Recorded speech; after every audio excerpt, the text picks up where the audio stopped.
Mr. Speaker, the President of the United States. Thank you. Thank you. Sit. Thank you. I've come here tonight not only to address the men and women of this year's suicide pool, to speak frankly and directly to the men and women that are still surviving after 3 weeks in this year's Big Steve's suicide pool. Now, I know it's not fair that Big Steve is out already only after 3 weeks. That's why I'm speaking on his behalf to cut the guy some slack. He's worked so hard on this pool just to be eliminated in 3 weeks. He is one of the greatest guys I ever met. I think the embarrassment of going out in his own suicide pool has gone on long enough. So the next person who messes with the big guy for being out in week 3 of his own suicide pool will have to deal with me.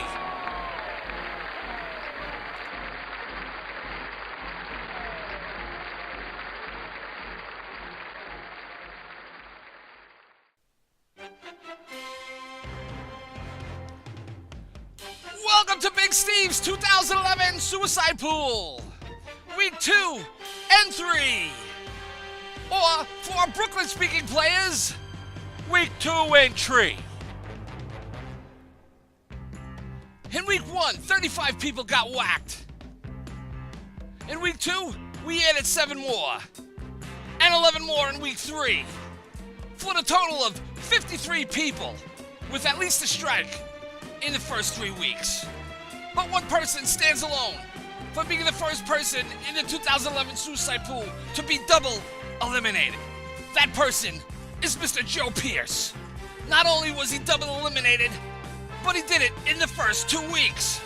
We here at BSP tried to contact Mr. Pierce for a comment, only to find out that Joe is in the Caribbean, hiding from the embarrassment he suffered for being the first person out of 121 players forced to retire from the 2011 Suicide Pool. And in closing, every year we hand out an award for the first person who picks the same team twice. This year's recipient is Jimmy Scapetti. Congratulations, Jim. You've earned it.